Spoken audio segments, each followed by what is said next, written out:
विमल कुमार यादव था। हो सकता है आने वाले टाइम पे कोई और पत्रकार ऐसे माइक लेता हुआ घूम रहा हो और उसके साथ भी वही हाल हो। भाई साहब, मैं उसको यादव नहीं कहूँगा, मैं उसको पत्रकार कहूँगा, एक सनातनी कहूँगा, भारत का नागरिक कहूँगा। अगर जातिवाद में बांटोगे कि जाट मारा गया, गुजर मारा गया, ठाकुर मारा गया, क्षत्रिय मारा गया, मुसलमान मारा गया, सिख मारा गया, तो बस फिर तो हो गया भारत का उद्धार। डूब के मर जाना चाहिए ऐसे मुख्यमंत्री को। अगर ये कह रहा है और राज्यों में भी होता है तो गुजरात में भी तो विकास हो रहा है। गुजरात मॉडल को अपनाओ ना, अपना बिहार में लाओ, बिहार का आदमी बेचारा संपन्न होगा। इसमें बिहार सरकार ये कह रही है कि 4 जो आरोपी है उसको गिरफ्तार कर लिया। कुछ नहीं होगा भाई साहब उससे। वही सन्नी देओल का डायलॉग सुना है, तारीख पे तारीख, तारीख पे तारीख, तारीख पे तारीख। और बिहार में तो जरा ही तारीख पड़ती है। एक जने को सजा हुई बिहार में, मरने के बाद उम्र कैद हो गई भाई साहब। उसके घर वाले कह रहे भैया वो कहाँ है श्याम सुंदर। जंगल राज में ना तारीख पे तारीख पड़ती रहती है मगर इंसाफ नहीं मिलता। क्या उसको पेश करो, चारों अपराधियों को, 6 अपराधी 8 अपराधी जितने अपराधी हैं, उत्तर प्रदेश की अदालत में पेश करो, योगी की अदालत में। ना तारीख ना सुनवाई, वहीं फैसला। वहाँ तो चप्पल चोरों के यहाँ बुलडोजर चल रहा है। इन्होंने तो गोली मार दी उसको। ऐसा हाल करता ना कि तुम खुद कहते यार पता लगा, बोले हाँ यार, बोले उसकी फिर गाड़ी पलट गई यार अपराधी की। वो चाटुकारिता पत्रकारिता जो कर रहे हैं कुछ लोग, दलाली कर रहे हैं, वो आके कहते तो फिर वहाँ लेडीज कह रही होती मारा हमारे लौंडे ने था, हमारा मकान क्यों तोड़ दिया। क्यों, तुम अपने लौंडे कमाई नहीं खा रही थी? तुम्हें नहीं पता? भाई साहब, हर माँ को पता होता है मेरा बच्चा क्या कर रहा है। एक छोटी मोटी अखबार का पत्रकार है क्या? और अब वो सारे पत्रकार कहाँ चले गए भाई साहब?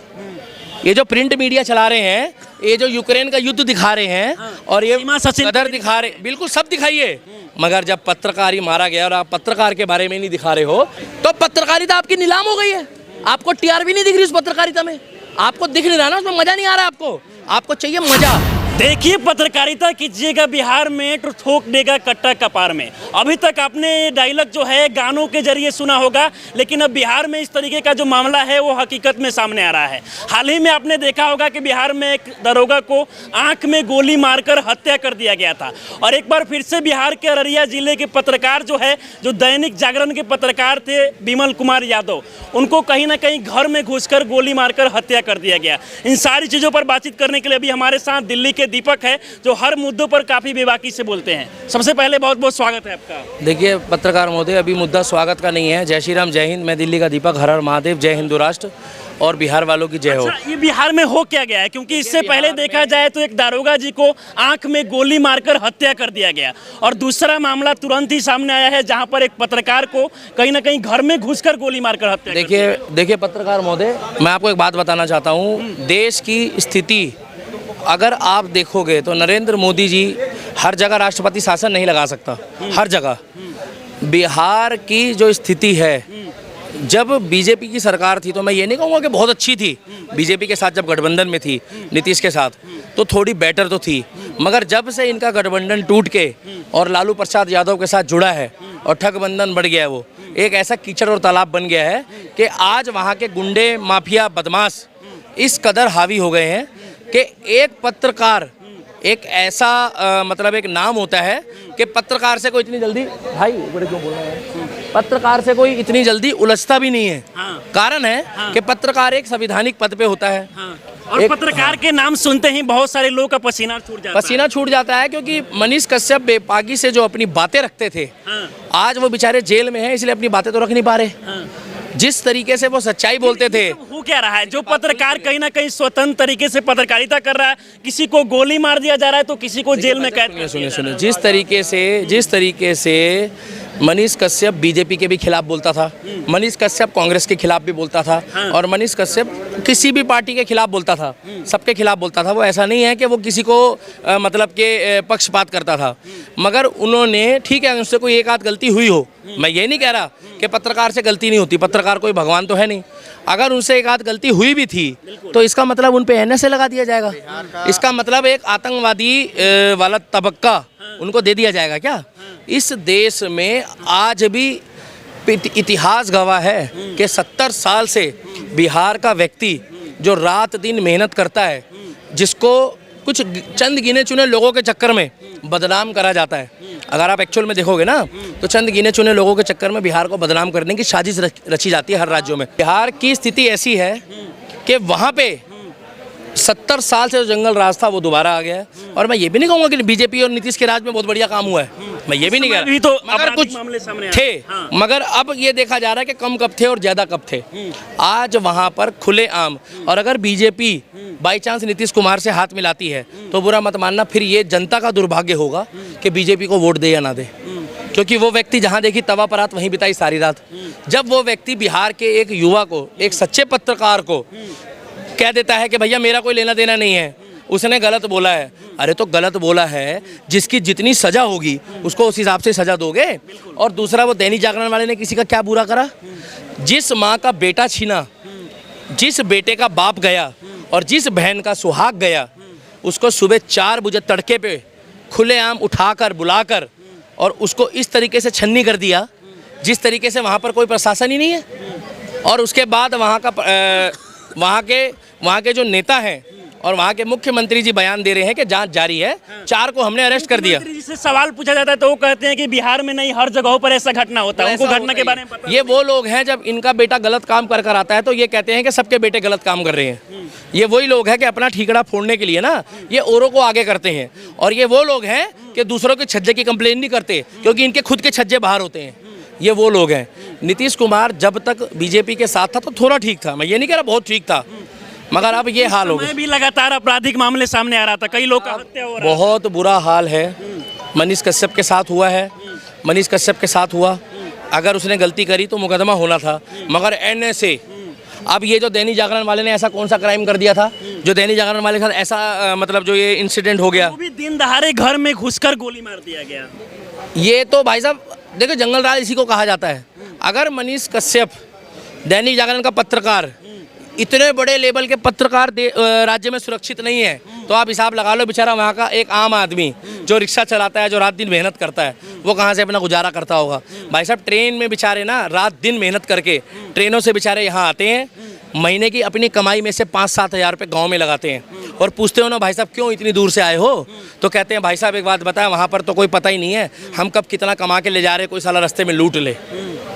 वहाँ तो खुले में बदमाशी, यहाँ तो कम से कम इतना तो है। मैं ये नहीं कह रहा यहाँ क्राइम कम है, मगर इतना तो है कि अपना पैसा जो है कम से कम वो खाते में लगा तो देते हैं। बेचारे बिहार का व्यक्ति अगर आता है, मेहनत करता है, दाल भात खाता है और मेहनत करता है, तो वो जो पत्रकार दैनिक जागरण का मारा गया ना भाई साहब, उसके लिए तो बेचारे के लिए शब्द नहीं है कहने को। एक छोटी मोटी अखबार का पत्रकार है क्या? और अब वो सारे पत्रकार कहाँ चले गए भाई साहब? ये जो प्रिंट मीडिया चला रहे हैं, ये जो यूक्रेन का युद्ध दिखा रहे हैं और ये गदर दिखा रहे, बिल्कुल सब दिखाइए आप, गदर दिखाइए, यूक्रेन का युद्ध दिखाइए, पठान दिखाइए, अभी वो जवान आएगी वो भी दिखाइए, मगर जब पत्रकार ही मारा गया और आप पत्रकार के बारे में नहीं दिखा रहे हो तो आपकी पत्रकार नीला बोलने तो भाई साहब ले जाओ अपने घर, फिर मैं नहीं बोलता। तो पत्रकारिता आपकी नीलाम हो गई है, आपको TRP नहीं दिख रही उस पत्रकारिता में, आपको दिख नहीं रहा ना, उसमें मजा नहीं आ रहा है।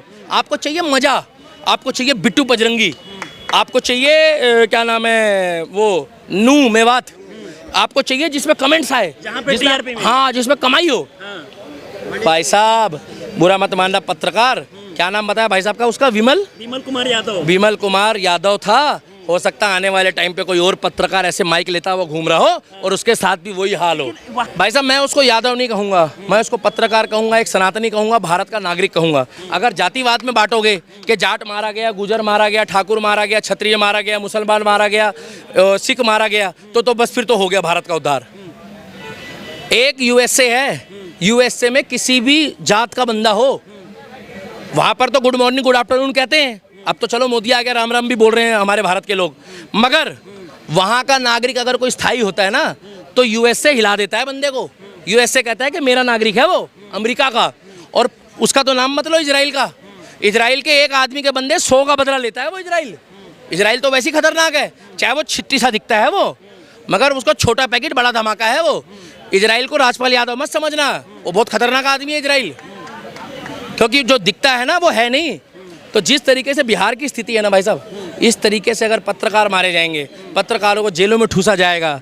अरे भाई अपने भाई की गवाही देने तो जा रहा था वो, मुख्य गवाह था अपने सगे भाई का भी, वो आपने सुना होगा भाई, गवाह था। अब गवाह मारे जाएंगे, कौन आएगा भाई साहब गवाही देने? आप बताइए। सामने देख रहे होंगे और जज को कह देंगे हमने नहीं देखा। तुम जबरदस्ती किसी से गवाही नहीं दिलवा सकते भाई साहब। कौन बोलेगा? आप बोलोगे? भाई साहब अपने दिल पे हाथ रख के कहो, पत्रकार तो तुम भी हो, क्या ठीक हुआ है वो? नहीं हुआ है ठीक। आपके साथ नहीं हो सकता ऐसा? एकदम हो सकता आपके है, किसी कैमरे के वाले साथ भी हो सकता और ये जो लोग देख रहे हैं ना, उन लोगों के साथ भी हो सकता है। ये कैमरे में बोल रहा हूँ मैं, ये लोग जो देख रहे हैं उनके साथ भी हो सकता है। और आज तक के इतिहास में इतनी बुरी तरीके से पत्रकार को कोई चिन्हित नहीं करता, जिस तरीके से बाकायदा बुला के टारगेट करके उस बंदे को चिन्हित करा जाता है। कहाँ है बिहार का प्रशासन? जब पता था उसको धमकियाँ आ रही है, जब वो कह रहा था कि मैं अपने भाई की गवाही दे रहा हूँ, मुझे धमकियाँ आ रही है, मेरे भाई उसको कम से कम कुछ प्रोटेक्शन देते। मैं ये नहीं कह रहा कि बिहार पुलिस हर एक नागरिक के साथ लगा दो, मगर जो संवेदनशील है। इतना बड़ा घटना हो जाता है और बिहार के जो माननीय मुख्यमंत्री नीतीश कुमार जी, उनको पता तक नहीं रहता है। वो भाई उनसे जब मीडिया के द्वारा सवाल किया जाता है तो कहते हैं कि हमें नहीं पता, और भी राज्य में ऐसा भाई साहब, हाँ, सत्ता का नशा है। को ही टारगेट किया जाता है। एक बार ये बोल रहे हैं ना, डूब के मर जाना चाहिए ऐसे मुख्यमंत्री को। अगर ये कह रहा है और राज्यों में भी होता है, तो गुजरात में भी तो विकास हो रहा है। गुजरात मॉडल को अपनाओ ना, अपना बिहार में लाओ, बिहार का आदमी बेचारा संपन्न होगा। फिर गुजरात में भी तो हत्या होता है। अच्छा, इस तरीके से नहीं होती पत्रकार। ये तो तुम कुछ भी बोल दोगे, फिर तो तुम कुछ भी बोल दोगे। फिर तो एक बार बोलो ना, उत्तर प्रदेश में भी इसी तरीके से होता है। बोलो एक बार, रुको। उत्तर प्रदेश में नहीं होता। पता क्यों नहीं होता है? इधर मारा, उधर गाड़ी पलटती है, उधर पत्रकार के बीच में से कोई आता है। सेक्शन हर जगह पे क्यों नहीं लिया जाता? भाई साहब, बिल्कुल होना चाहिए। मैं तो कह रहा हूँ, जिस तरीके से भगवान श्री कृष्ण ने चीची उंगली में पर्वत उठाया था ना, उस तरीके से योगी आदित्यनाथ ने उत्तर प्रदेश को उठाया हुआ है अपनी उंगली पे। अभी वो ये चाहता है कि उत्तर प्रदेश में हिंदू हो, मुस्लिम हो, सिख हो, ईसाई हो, अगर वो उत्तर प्रदेश के दायरे में है और उसने मोहर लगवा ली उत्तर प्रदेश की, तो वो सुरक्षित रहेगा। पत्रकार को तो छोड़ो, वहाँ एक रिक्शे वाले को भी हाथ लगा के देखो, पता लग जाएगा। वहाँ तो चप्पल चोरों के यहाँ बुलडोजर चल रहा है, इन्होंने तो गोली मार दी उसको। ऐसा हाल करता ना कि तुम खुद कहते यार पता लगा, बोले हाँ यार, बोले उसकी फिर गाड़ी पलट गई यार अपराधी की। यूपी में अगर किसी पत्रकार का हत्या हुआ रहता तो अब तक बुलडोजर चल गया होता। भाई साहब, बुलडोजर नहीं चलता, उसकी पूरी सृष्टि पलट गई होती। उसके परिवार वाले, उसके परिवार, बोलने तो दो भाई साहब, आप तो खुद, मतलब आप डिग्री लेकर आए, खुद ही बोलना तो बोल लो फिर सारा। नहीं बोलिए आप। वो भाई साहब पूरी सृष्टि बदल देता। वो कौन? योगी आदित्यनाथ के। भाई इतना टाइम नहीं है, उसकी संज्ञान में आना चाहिए मामला। उत्तर प्रदेश है, 30 करोड़ 25 करोड़ की आबादी लेके बैठा है, उसकी पूरी सृष्टि बदल जाती। फिर आके कुछ महिलाएं और माताओं को वो चाटुकारिता, पत्रकारिता जो कर रहे हैं, कुछ लोग दलाली कर रहे हैं, वो आके कहते तो फिर वहां लेडीज कह रही होती मारा हमारे लौंडे ने था, हमारा मकान क्यों तोड़ दिया? क्यों? तुम अपने लौंडे की कमाई नहीं खा रही थी? तुम्हें नहीं पता? भाई साहब, हर माँ को पता होता है मेरा बच्चा क्या कर रहा है। और जो माँ बाप कहता है ना कि मुझे नहीं पता मेरा बेटा दारू गांजा शराब पी रहा है या सिगरेट पी रहा है, वो आपको गुमराह कर रहा है, अपनी आत्मा को गुमराह कर रहा है।